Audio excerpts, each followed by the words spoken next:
On the 7th of August, 1941, in the city of Calcutta, a man died.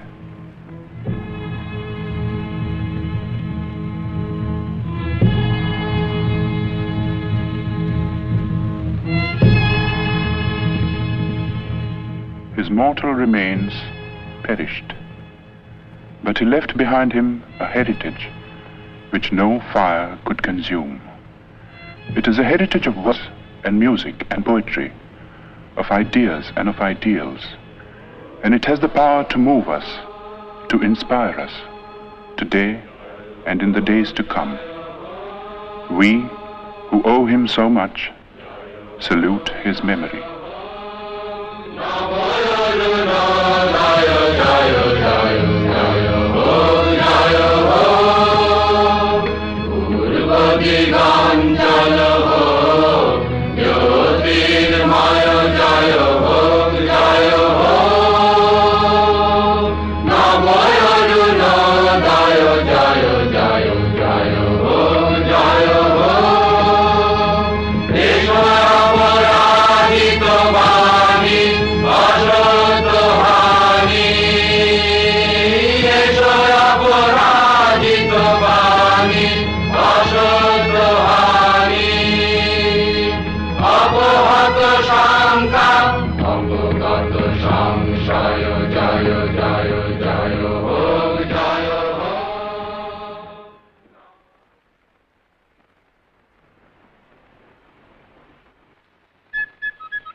Founded in the year 1690 by an Englishman named Job Charnock, Calcutta, 100 years ago, was a thriving metropolis.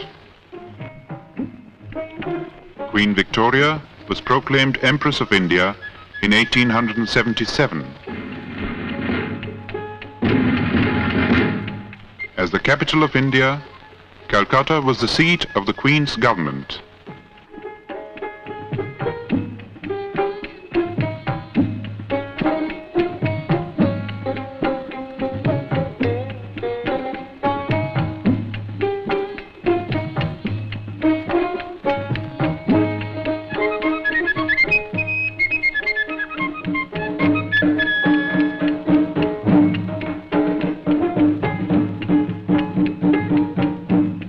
In the northern part of the sprawling city, in the area known as Jorashako in Chitpur, was the family residence of the Tagores. The Tagores had an impressive lineage. It dated back to the first group of learned Brahmins that came from Kannauj and settled in Bengal in the 8th century.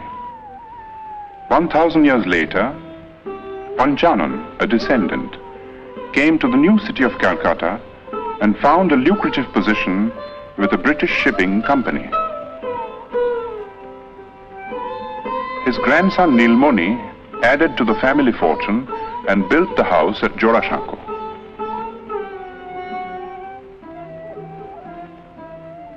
The peak was reached with Nilmoni's grandson, one of the most brilliant and colorful figures of the 19th century.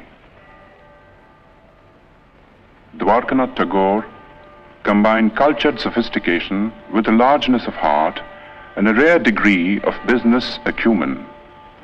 Coal, sugar, indigo, exports, banking, newspaper. There was no end to his enterprises, and he succeeded in all. If his earnings were fabulous, so were his spendings.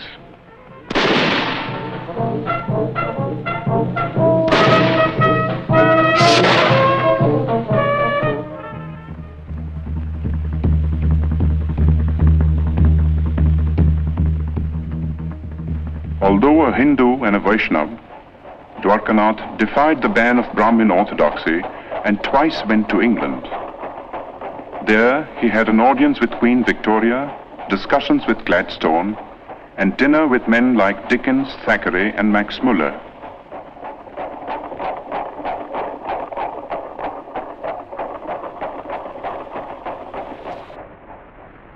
shortly before his death in England, Dwarkanath had written to his eldest son in Calcutta, reproving him for neglecting the family's business affairs. For some years past, young Rabindranath had been developing tendencies which might well have distressed his father. It began in a burning cart. The last rites were being administered to Rabindranath's grandmother. Not far away, on the riverbank, sat Rabindranath. Like many a rich man's son, he had been leading a wayward life, but tonight he was overcome by a strange feeling.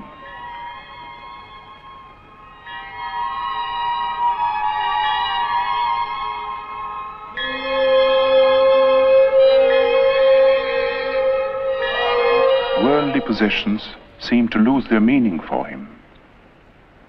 This led to a period of profound disquiet, followed by a ceaseless quest for the meaning of existence in the great source books of the East and West.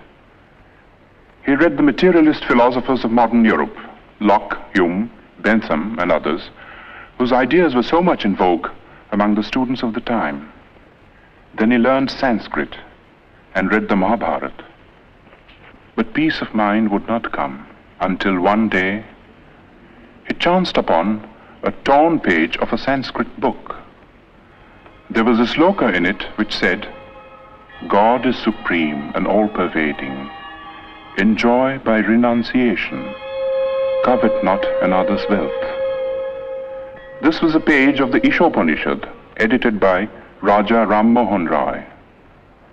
Ram Mohan had been a close friend of Dwarkanath's. As a boy, Rabindranath had a deep and silent admiration for the man. But the greatness of the Raja's vision and the magnitude and nobility of the tasks he had set before himself were beyond the boy's comprehension. Ram Mohan lived in times when India's spiritual heritage was being submerged in ritual and superstition.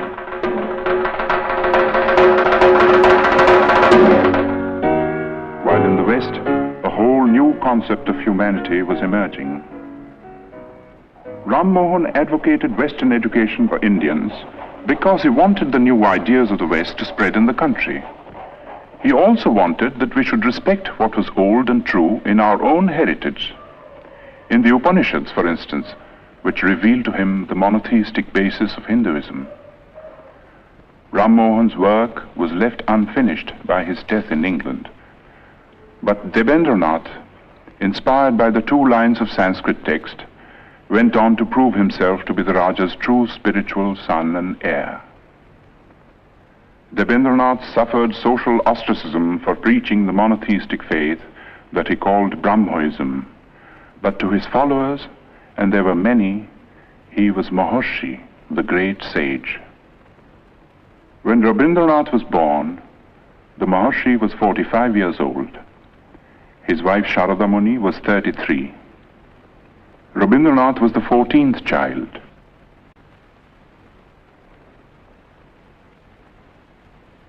The eldest was Dijendranath, poet, philosopher, mathematician.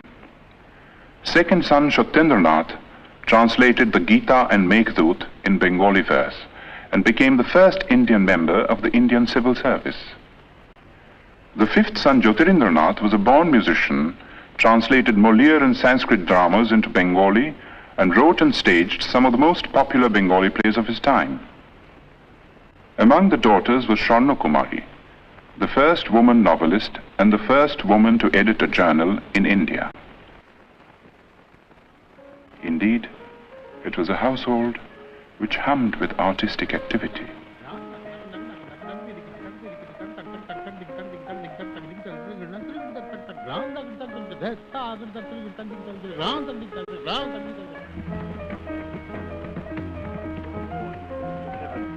Oh, earth, what else? Else shall I couple hell? Oh, fie, hold my heart. And you, my sinews, grow not instant old, but bear me stiffly up. Remember thee? For Roby, the time hadn't yet come to participate in the activities of the elders. Going out in the street was forbidden too, and this was indeed a pity, for nothing seemed more fascinating to the boy than the world outside.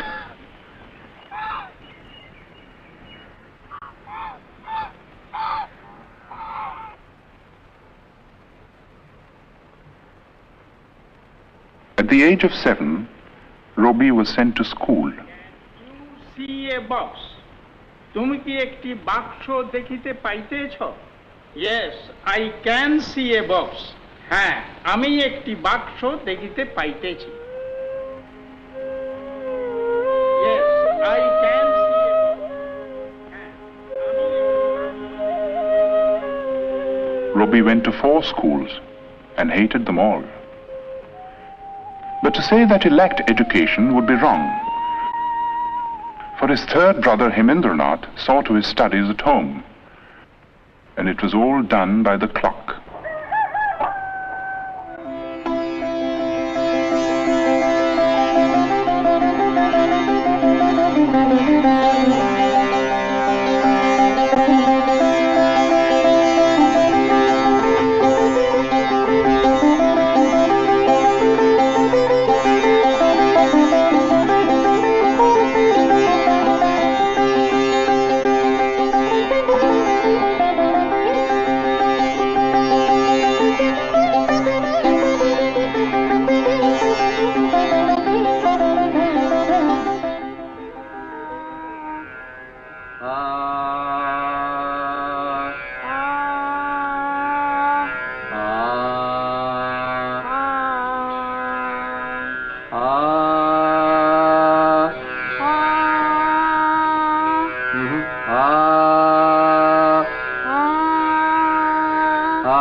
When Robbie was 12, Rabindranath went on a trip to North India and took the boy with him.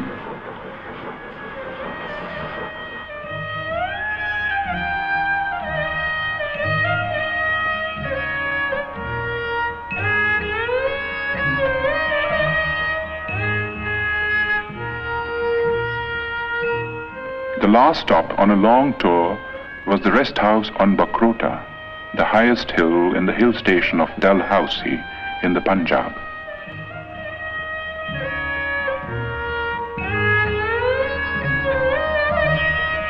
Robbie was told by his father to roam about on his own.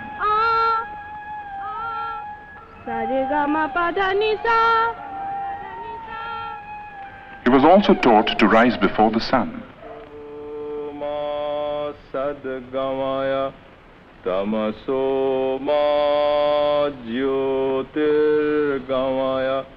And to handle money and keep accounts.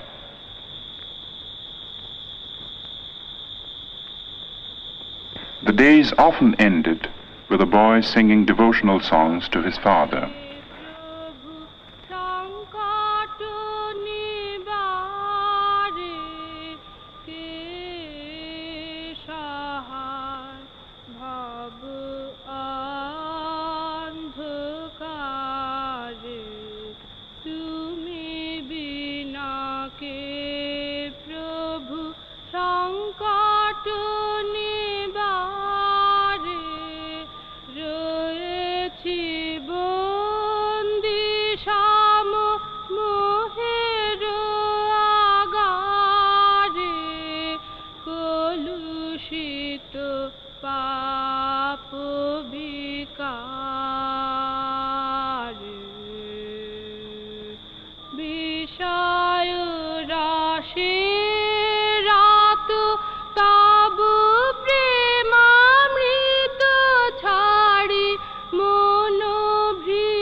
Robbie was 13 when his first book of verse, Kobi Kahini, came out.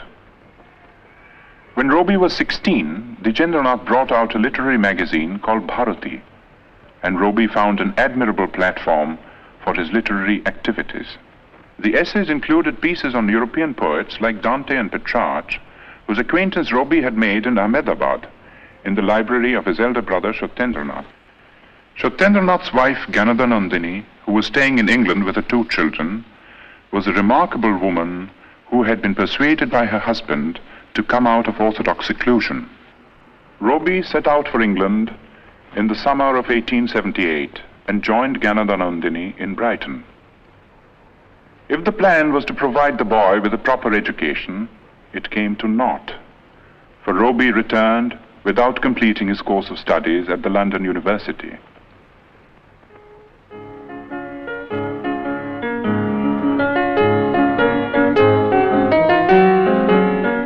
While in England, Rabindranath had become acquainted with Western music. Some of the tunes he had learned found their way into his enchanting opera, Balmiki Pratibha.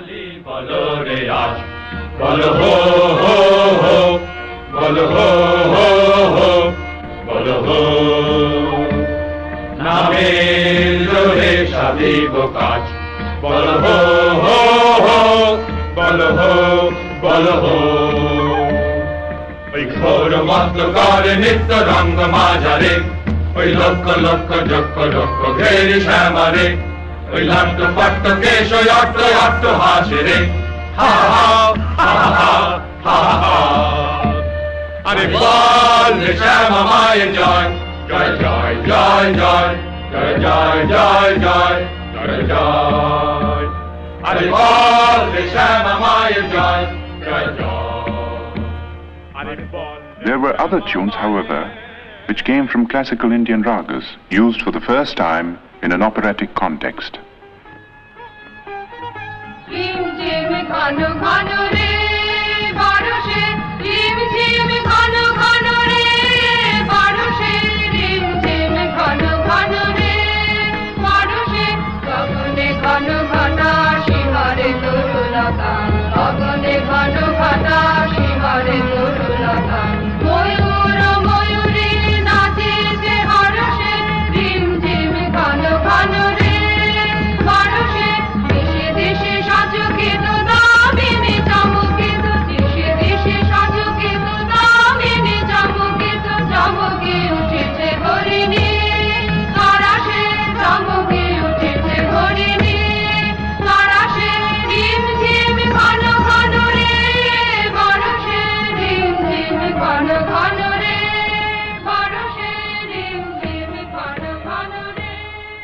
Balmiki Pratibha was staged in the Tagore residence with Rabindranath in the role of the bandit-turned-poet. The rest of the cast, too, was composed of members of the Tagore family, all gifted with varying degrees of talent for acting and music. Among those who saw and praised this performance was the greatest literary figure of the time, Bankim Chandra Chatterjee. A year later, when Rabindranath's Shandha Sangeet was published, Bankim Chandra personally congratulated the poet and acknowledged his preeminence among the rising writers of the day. Of all the members of Roby's family, 2 were closest to his mind and heart. They were Jyotirindranath and his wife. Kadambari Devi was 2 years older than Roby. She was his best friend and severest critic. Roby lived with these 2 for a time in a house in Sutter Street in South Calcutta. One morning, a strange experience befell the poet.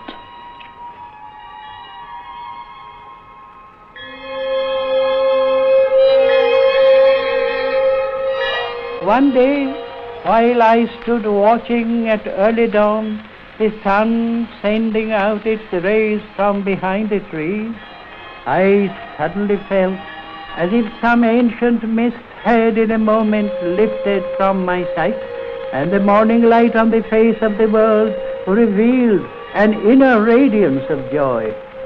The poem I wrote on the first day of my surprise was named The Awakening of the Waterfall.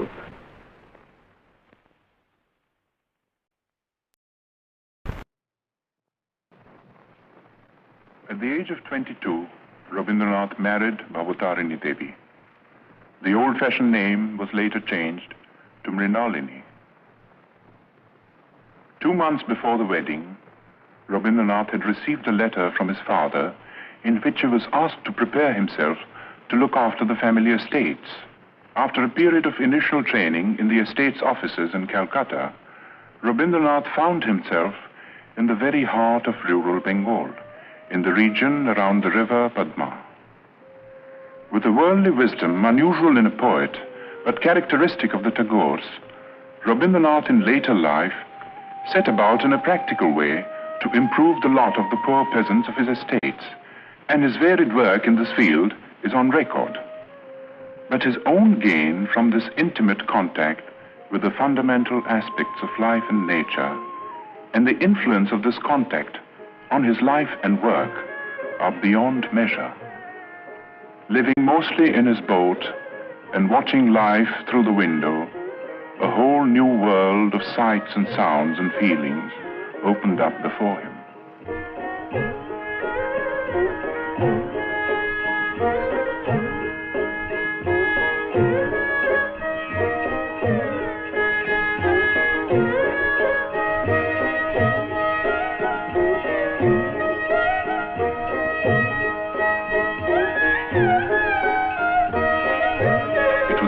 In which the moods of people and the moods of nature were inextricably interwoven. The people found room in a succession of great short stories, and nature in an outpouring of exquisite songs and poems. Dominant was the mood of the rains, exultant and terrible.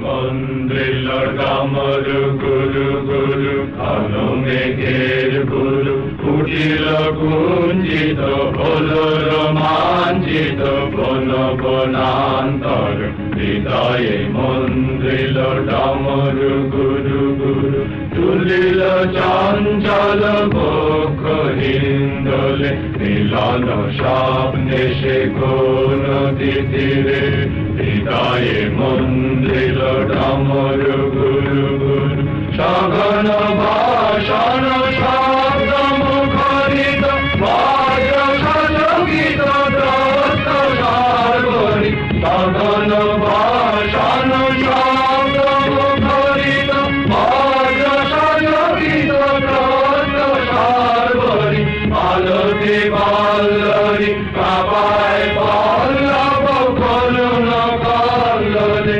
Kanana Shankita Chilli Chankita Hridaye Mandrilla Damaru Guru Guru Kalo Megher Guru Kutila Kunjita Kola Romanjita. In 1901, Rabindranath was 40 years old.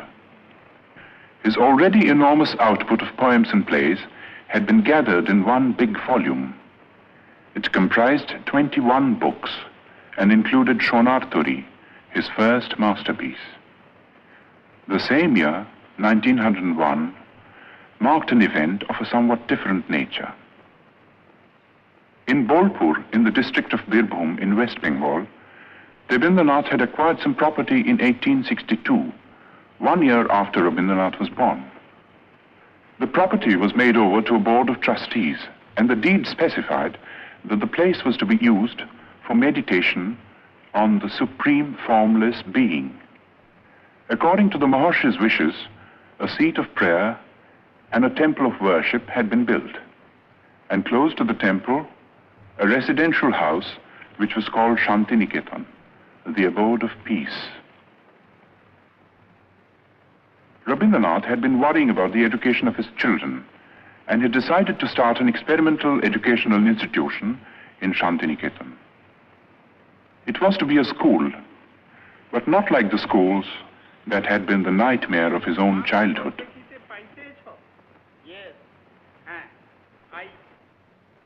It was to be like the forest hermitages of classical India.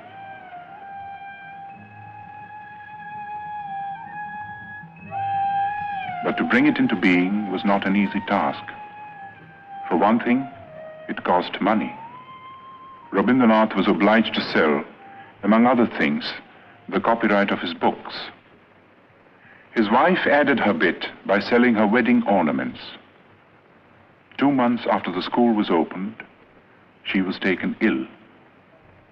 3 months later, at the age of 29, she died. For Rabindranath, it was the beginning of a series of personal tragedies. 9 months after his wife's death, his second daughter Renuka passed away. The hardest blow of all came 4 years later.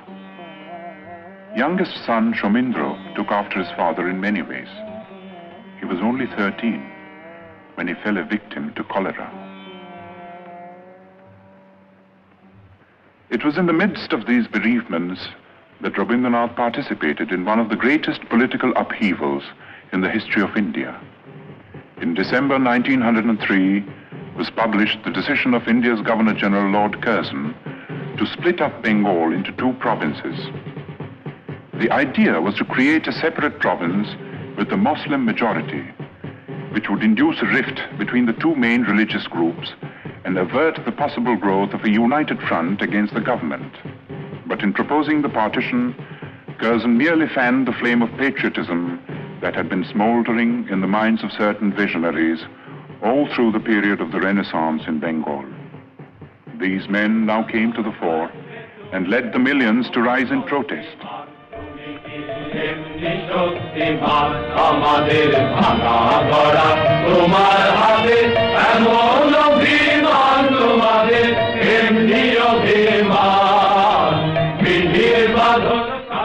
The series of stirring patriotic songs which Rabindranath composed for the occasion were sung in procession in the streets of Calcutta, with the poet himself in the lead.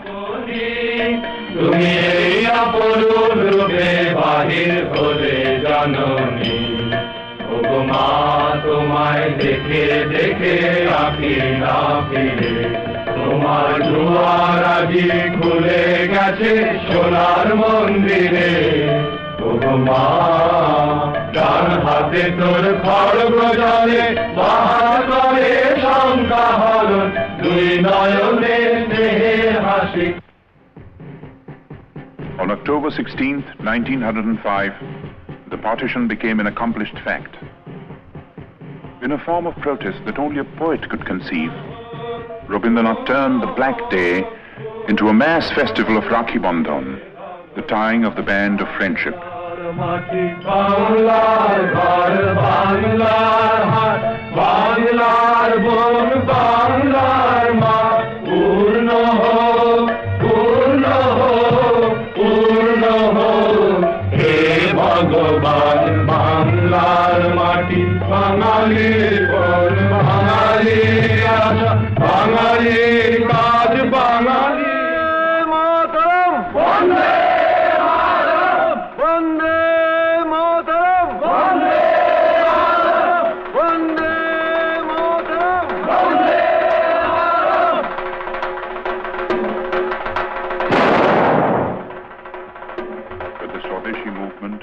Fated to grow and assume a character which was not possible to foresee in its early stages. While admitting the bravery and patriotism of those who killed or were killed in a reckless bid for freedom, Rabindranath could not condone terrorism. He stated his credo in clear terms. The path of violence was not for India. Good could come only out of constructive work carried out in a spirit of tolerance. He had himself followed up his retirement from the political scene by devoting himself to the work of rural welfare in his estates. And there were other activities too.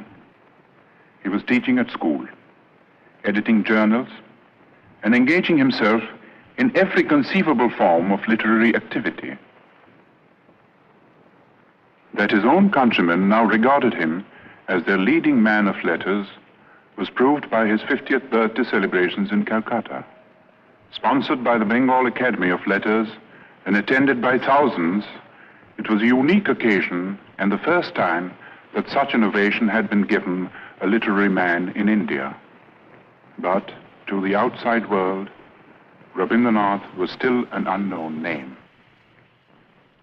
The object of Rabindranath's visit to England in 1912 was to study the educational methods of the West, and also to acquaint the West with his own work at Shantiniketan.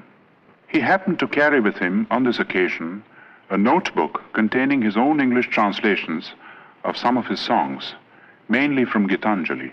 He showed these translations to the English painter William Rothenstein, who had met him on an earlier visit to India.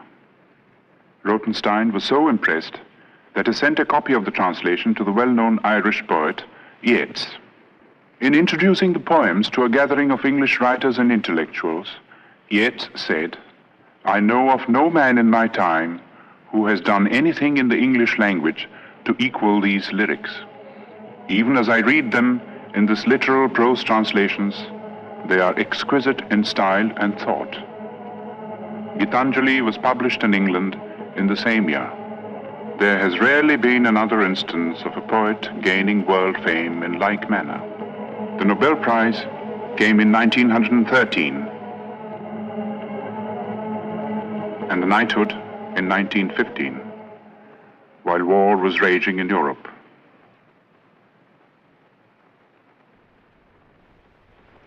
Touring the United States and Japan in 1916, Rabindranath made eloquent appeals for peace. He felt that world peace could only be achieved through intellectual cooperation between nations.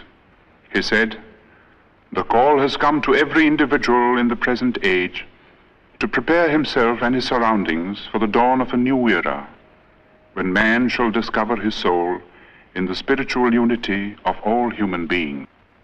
Pursuing this noble idea of international cooperation, Rabindranath gave the school at Shantiniketan a new status and a new name, Yatra Vishwam Bhavati Ekaniram, where the world becomes a single nest. This was the motto of the Vishwa Bharati. It was inaugurated on the 24th of December 1918 with the aged philosopher Brajendranath Tagore presiding. Rabindranath made over the entire Nobel Prize money towards the building of this university. While peace had been restored in Europe, in India there was unrest. The Rowlatt Bill, designed to suppress all political movements, dashed India's hopes of gaining the self-government that the British rulers had kept promising through the war years. Dominating the Indian political scene at this time was Mohandas Karamchand Gandhi, who, as a barrister in South Africa, had fought for the rights of the Indians living in that country. As a protest against the Rowlatt Act, Gandhi launched a movement of passive resistance. But the masses misinterpreted the movement, and following a rumor of Gandhi's arrest, violence broke out in many parts of the country. As a result of this, the government started taking repressive measures out of all proportion to the magnitude of the violence.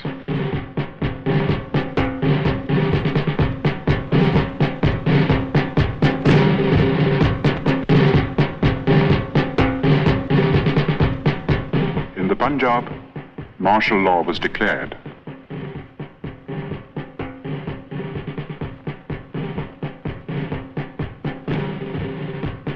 In charge of the troops at Amritsar was Brigadier General Dyer. On the first day of the month of Vaishak, a crowd gathered in Jallianwala Bagh, as it had done every other year. It was a peaceful crowd, but Dyer was taking no chances.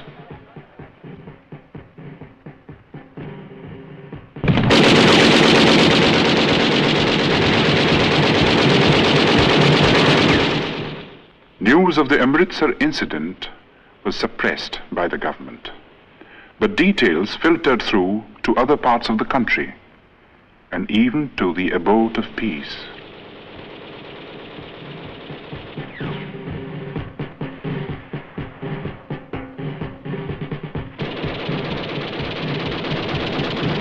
Rabindranath rushed to Calcutta.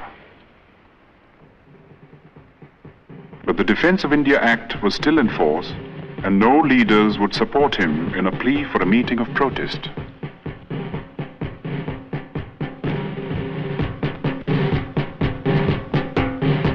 At 4 o'clock in the morning of May the 30th, Rabindranath finished writing a letter.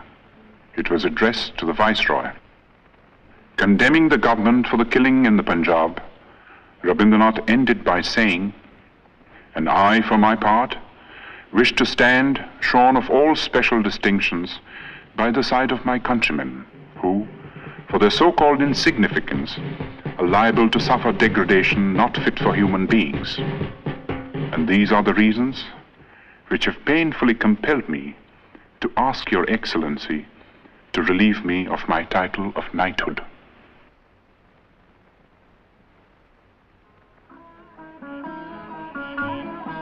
The next 10 years of Rabindranath's life were filled with ceaseless activity. The urge to travel and the necessity to collect funds for his university took him to all parts of the world, and the West, as much as the East, welcomed him with open arms.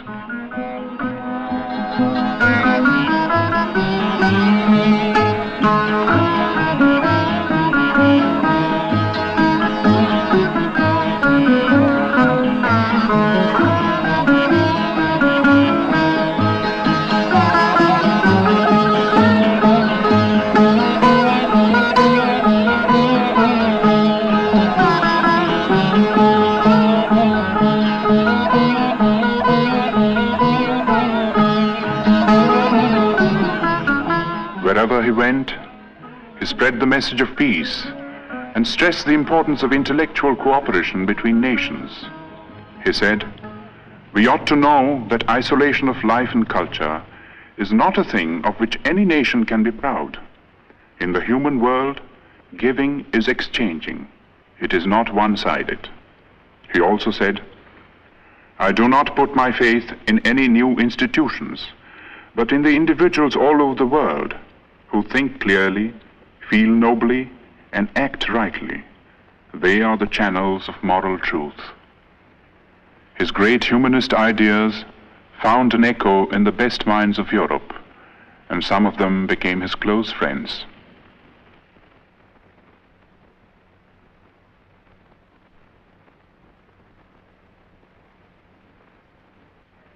In the meanwhile, the institution at Shantiniketan had come a long way from its modest beginnings. Its scope for studies had greatly increased. There was Kalabhavan for the study of painting, under masters like Nandulal Bose.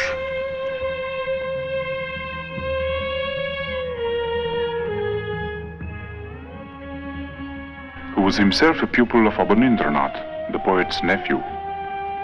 The Sangeet Bhavan, which neglected no branch of Indian music, had also grown under Dinendranath, another nephew of the poet. Special provisions were made for conducting Oriental studies, and scholars came from all over the world, stayed to lecture, for research, to exchange ideas. Such men were Levy, Winternitz, Lesny, Stenkonov. And there were some Europeans who did even more than that. Charles Freer Andrews, a missionary who was present at Yeats' reading of Gitanjali, and William Winstanley Pearson, who also met the poet in England, came to the ashram in its early days and stayed on until their death, working with a selfless devotion to the poet and his cause that few Indians could equal. Leonard Elmhurst was another Englishman whom Tagore had met in America. He was drawn by the poet's personality, came over to Shantiniketan, and took charge of the School of Rural Handicrafts, another of Rabindranath's experiments at Shurul, 2 miles from Shantiniketan.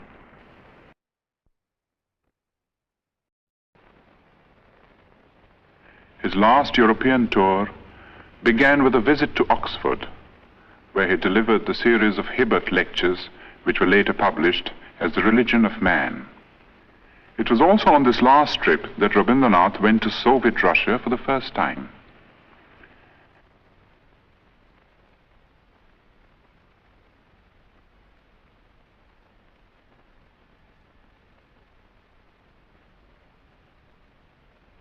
On the eve of his departure from Moscow, he told his hosts, "You have recognized the truth that in extirpating all social evils, one has to go to the root, and the only way to it is through education." In Russia, as well as in other countries that he visited on this tour, Rabindranath held exhibitions of his paintings. At the age of 70, Rabindranath had found a new outlet for his creative urge. It was astonishing the way it started.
In 1931, the leading citizens of Calcutta united in an appeal to observe the poet's 70th birthday. It was celebrated in a manner that was truly worthy of the occasion.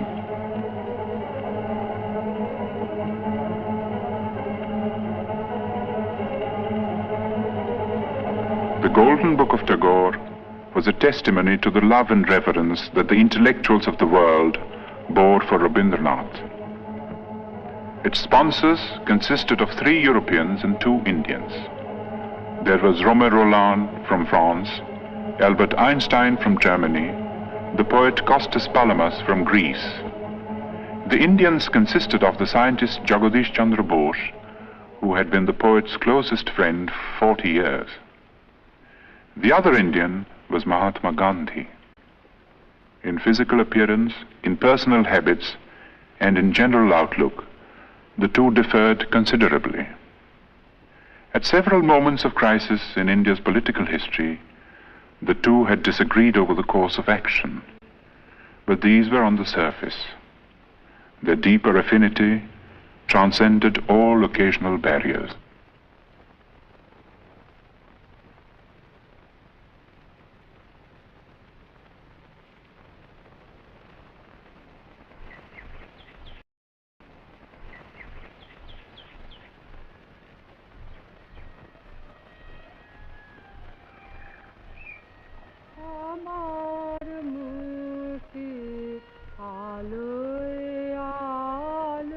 The last years of the poet's life were spent largely in his beloved Shantiniketan.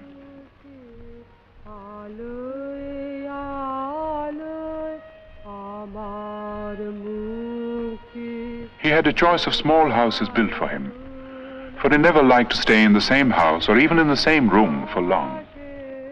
It was, in a way, symbolic of the refusal to get into a rut which marked his whole life. In his writings, He was now producing some of his most striking, original and mature works, and these included textbooks and nonsense rhymes for children, not an unusual occupation for someone who had loved and understood children so well and done so much to mold them for a better future.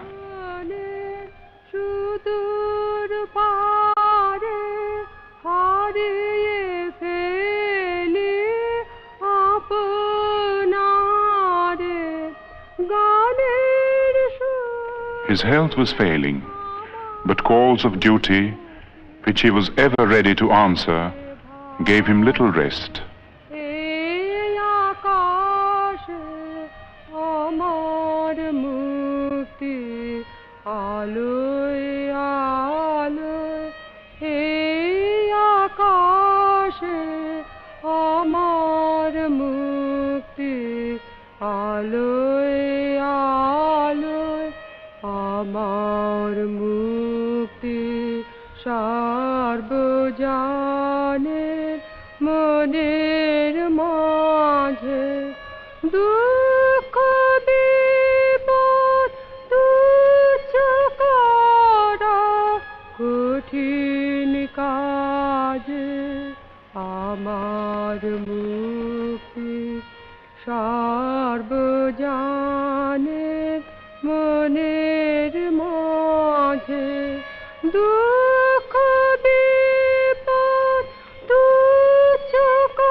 On the 7th of May, 1941, Rabindranath was 80 years old. 3 months later, he was to leave Shantiniketan, never to return.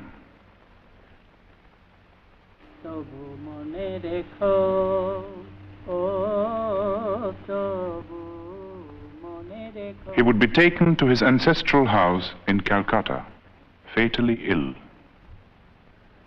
In this house, once upon a time, a boy roamed the corridors.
Rabindranath attended the 80th birthday celebrations in Shantiniketan in spite of his failing health.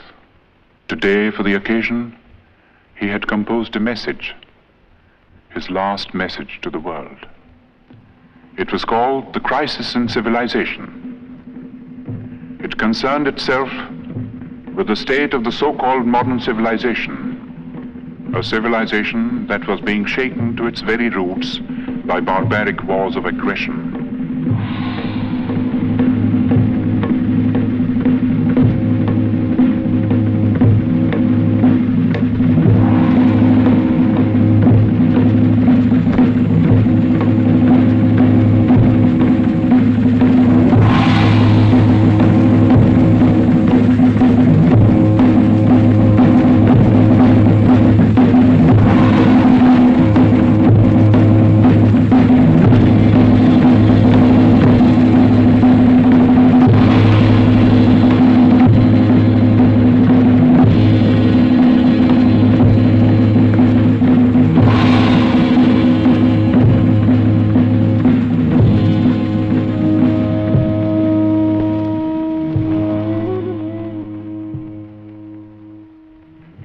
Of this message, Rabindranath said, I had at one time believed that the springs of civilization would issue out of the heart of Europe.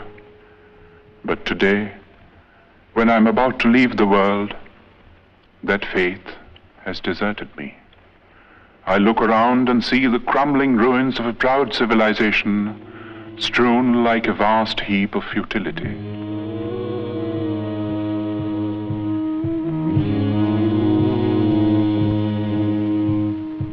And yet, I shall not commit the grievous sin of losing faith in man. I shall look forward to a new dawn, to a new chapter in history when the Holocaust will end and the air will be rendered clean with the spirit of service and sacrifice. Perhaps the dawn will come from this horizon, from the east, where the sun rises. On that day, will unvanquished man retrace his path of conquest, surmounting all barriers to win back his lost human heritage.